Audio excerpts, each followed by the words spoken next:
tem um deste? Sou louca pelo meu. Na verdade, adoro todas as minhas coisas. Já se perguntou de onde vêm todas as coisas que compramos e para onde vão quando nos desfazemos delas? Não conseguia deixar de pensar nisso, por isso quis saber mais sobre o assunto. E os livros diziam que as coisas se deslocam ao longo de um sistema. Da extração, para a produção, para a distribuição, para o consumo e para o tratamento de lixo. Isso tudo se chama a economia de materiais. Bem, estudei um pouco mais. Eu passei 10 anos viajando pelo mundo, atrás de pistas de onde vêm as nossas coisas e para onde vão. E sabe o que eu descobri? Esta não é toda a história. Falta muita coisa nessa explicação. Em primeiro lugar, neste sistema parece que está tudo bem, sem problemas. Mas, na verdade, é um sistema em crise, porque trata-se de um sistema linear, e nós vivemos num planeta finito, e não se pode gerir um sistema linear num planeta finito, indefinidamente. Em todas as suas etapas, este sistema interage com o mundo real. A vida real não acontece numa página em branco. Interage com sociedades, culturas, economias, o ambiente, e durante as etapas a vida vai se chocando contra seus limites. Limites que aqui não vemos porque o diagrama está incompleto.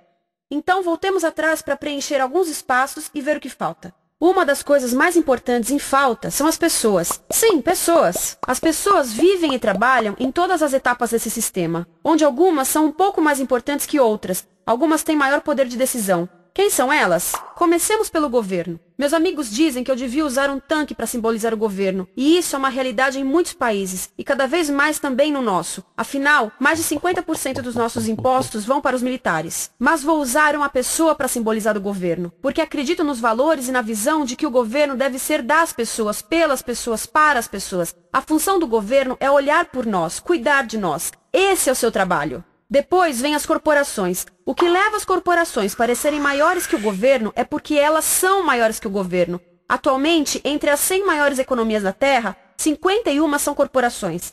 À medida que as corporações foram crescendo, em tamanho e poder, assistimos a uma pequena mudança no governo, como se estivessem mais preocupados com o bem-estar deles do que com o nosso. Muito bem, então vejamos o que mais falta nessa imagem. Começaremos pela extração, que é uma palavra pomposa para exploração de recursos naturais, que por sua vez é uma palavra pomposa para destruir o planeta. A verdade é que cortamos as árvores, arrebentamos as montanhas para extrair os metais, consumimos toda a água e exterminamos os animais.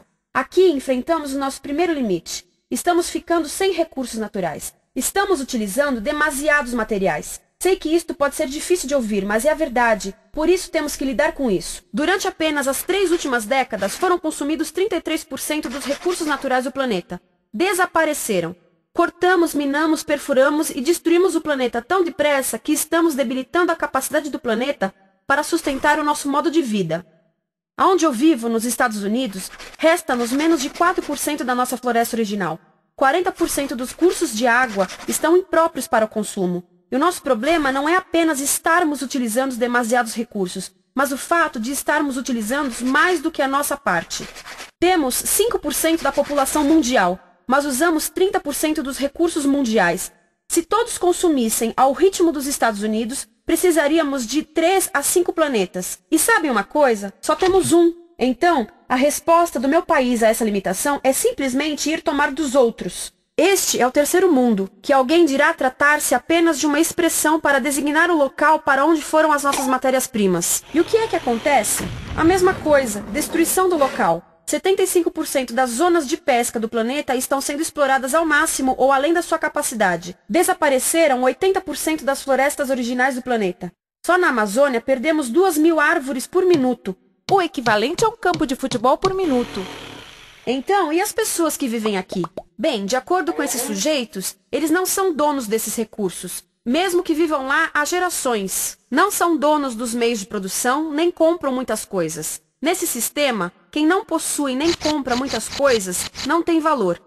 A seguir, as matérias-primas seguem para a produção, onde utilizamos energia para misturar químicos tóxicos com recursos naturais para produzir produtos contaminados com tóxicos. Há atualmente no comércio mais de 100.000 químicos sintéticos.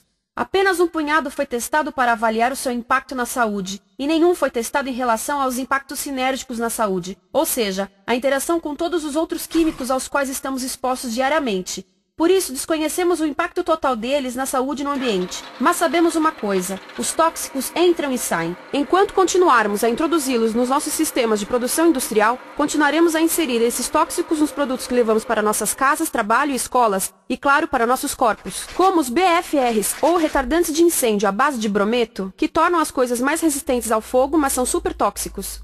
São neurotóxicos, ou seja, tóxicos para o cérebro. O que é que estamos fazendo usando esses químicos? Apesar disso, os usamos em nossos computadores, eletrodomésticos, sofás, colchões e até alguns travesseiros. Sim, pegamos nossos travesseiros, os revestimos com neurotoxinas, levamos para casa e dormimos por 8 horas com eles. Não sei, mas acho que num país com tanto potencial, poderíamos ter uma maneira melhor de evitar que as cabeças peguem fogo à noite. Sabia que essas toxinas vão se acumulando ao longo da cadeia alimentar e se concentram nos nossos corpos? Sabe qual é o alimento do topo da cadeia alimentar com o nível mais elevado de químicos tóxicos? O leite materno.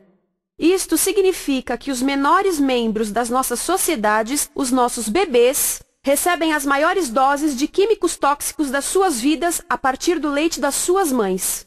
Não acha que é uma incrível violação? A amamentação deveria ser o mais importante ato humano de nutrição. Deveria ser algo sagrado e seguro.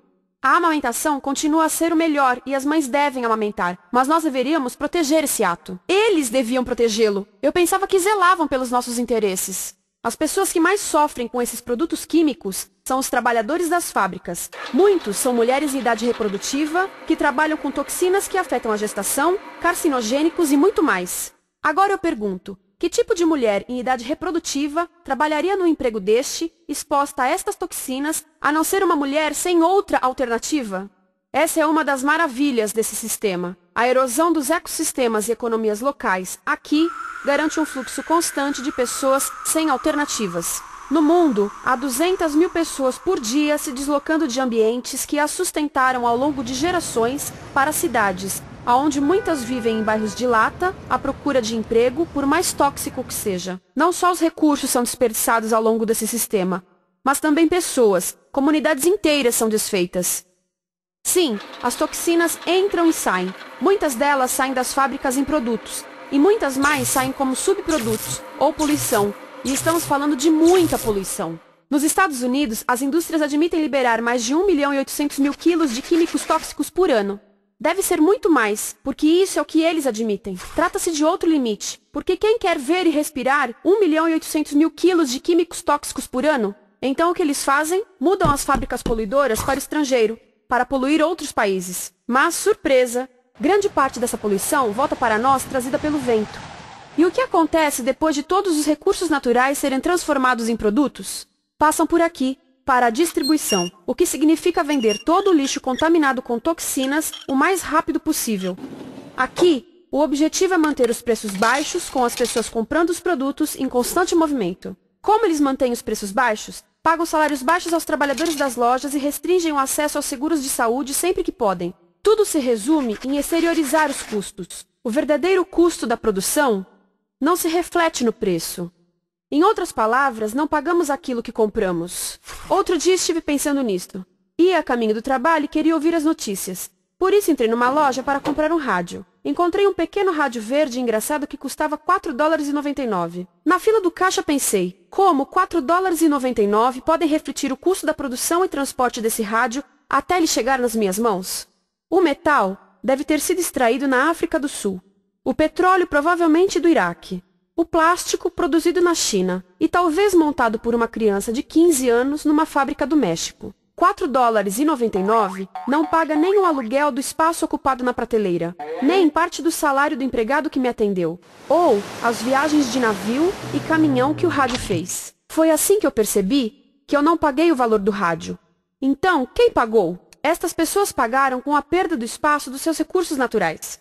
Estas pagaram com a perda do ar puro, com o aumento de doenças como asma e câncer. As crianças do Congo pagaram com o seu futuro, pois 30% delas abandonam a escola para trabalhar nas minas de coltan, um metal que usamos em aparelhos eletrônicos baratos e descartáveis. Estas pessoas pagaram por não ter direito ao seguro de saúde. Ao longo desse sistema, pessoas contribuíram para que eu comprasse o rádio por $4,99. Mas essas contribuições não são registradas por nenhum contabilista. É isto que eu quero dizer com exteriorizar o verdadeiro custo de produção. E isso nos leva à seta dourada do consumo. O coração do sistema, o motor que impulsiona. É tão importante proteger esta seta que se tornou prioridade daqueles dois sujeitos. É por isso que após o 11 de setembro, quando nosso país estava em choque, o presidente Bush poderia ter sugerido fazer luto, rezar, ter esperança, mas não, ele disse para fazermos compras. Compras! Nos tornamos uma nação de consumidores. Nossa principal identidade passou a ser de consumidores. Não mães, professores, agricultores, mas consumidores. Nosso valor é medido e demonstrado pelo quanto contribuímos para esta seta. Quanto consumimos. Não é isso que fazemos? Compramos, compramos, compramos. Manter os produtos circulando. E como circulam? Sabe qual a porcentagem dos produtos que circulam através desse sistema que ainda são usados 6 meses depois da venda na América do Norte? 50%? 20%? Não, 1%. 1. Em outras palavras, 99% das coisas que nós cultivamos, processamos, transformamos, 99% das coisas que percorrem o sistema são lixo em menos de 6 meses.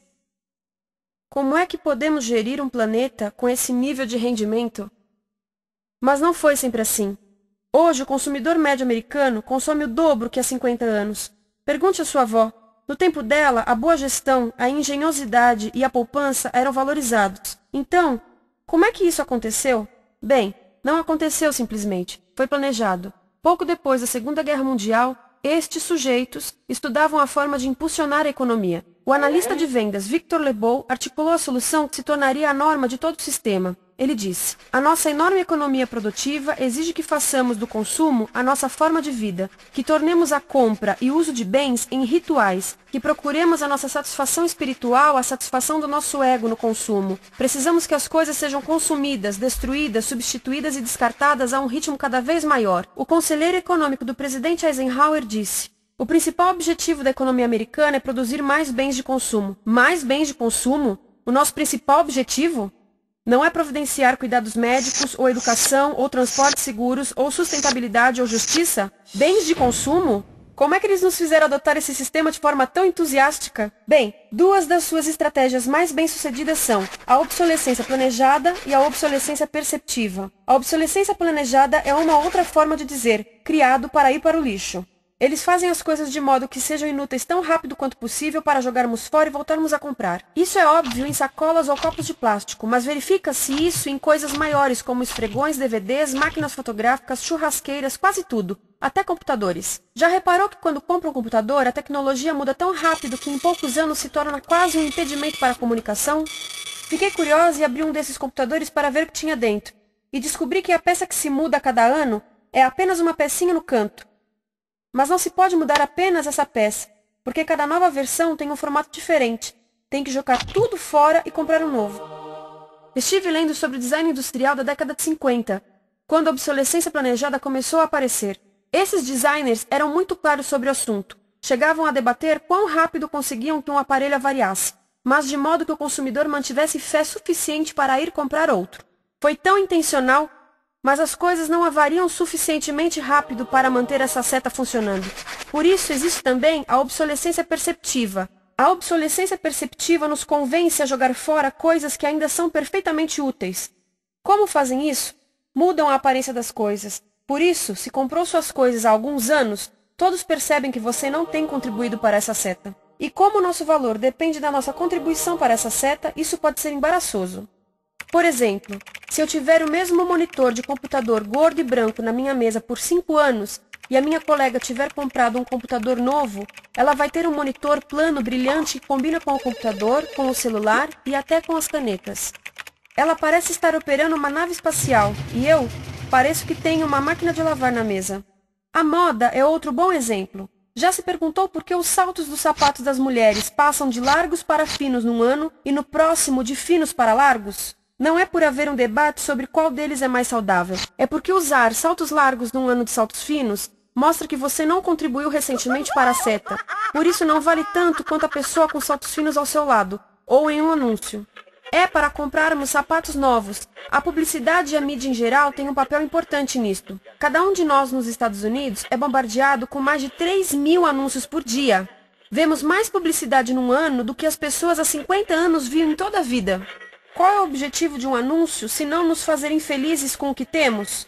Por isso, nos dizem 3.000 vezes por dia que o nosso cabelo está errado, nossa pele, nossa roupa, nossos móveis, nossos carros, nós estamos errados. Mas tudo se resolve se formos às compras. A mídia também ajuda a esconder tudo isto e isto. Por isso, a única parte da economia que vemos são as compras. A extração, produção e envio para o lixo acontecem fora do nosso campo de visão. Por isso, nos Estados Unidos, temos mais coisas do que tivemos antes, mas pesquisas mostram nossa felicidade declinando. Nossa felicidade teve seu pico na década de 50, a mesma época em que a febre consumista explodiu. Coincidência interessante. Acho que sei o porquê. Temos mais coisas, porém menos tempo para o que realmente nos faz felizes. Amigos, família, tempo livre. Estamos trabalhando mais do que nunca. Analistas dizem que não temos tão pouco tempo livre desde a sociedade feudal. E sabem quais são as duas atividades que mais fazemos no pouco tempo livre que temos? Ver televisão e fazer compras.